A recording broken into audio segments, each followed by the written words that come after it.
चंदन डोलिया के लाल ओहरवा ओमे बैठे जनक दुलारी जी। ओमे बैठे जनक दुलारी जी।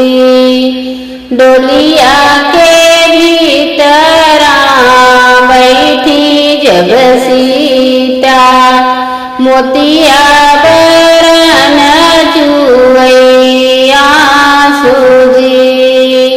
मोतिया बरन जुवैया सूजी।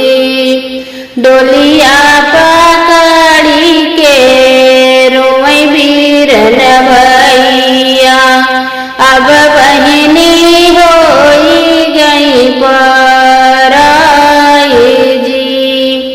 अब बहिनी होई गई पराई जी। गोड़वा चढ़ल आवई ससुर राजा दशरथ सुना बेटा बतिया हमारी जी।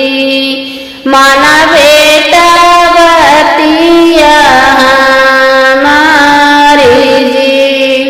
छोड़ा हो बेटा डोली कहारवा बहिनी तोहरी भाई बहुआ हमारी जी।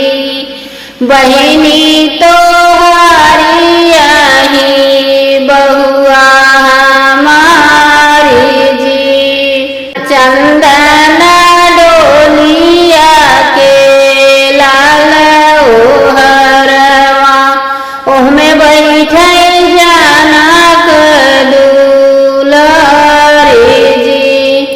ओहमे बैठे जनक दुलारी जी।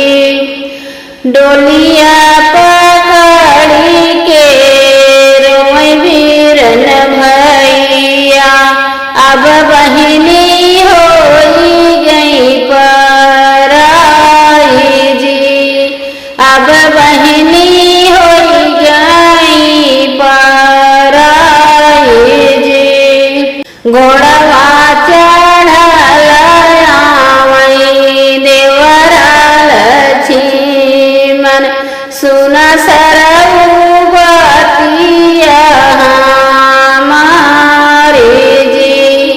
छोड़ा सरऊ डोलिया कहार जी।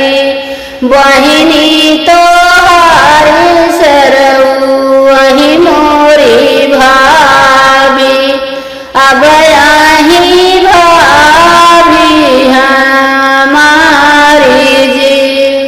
अब यही भाभी हमारी जी।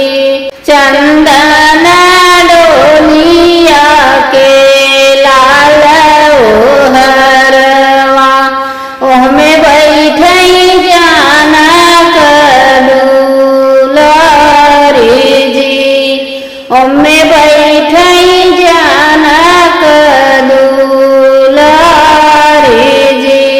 घोड़वा चढ़ल आवई दुल्हे श्री राम सुन साले अरज हमारी जी। सुन साले अरज हमारी जी। बहिनी तोहारी साले होई गई पराई अब यही धाना हमारी जी। अब यही धाना हमारी जी। चंदन डोलिया के लाल ओहरवा ओहमे बैठे जनक दुलारी जी। ओहमे बैठे जनक दुलारी डोलिया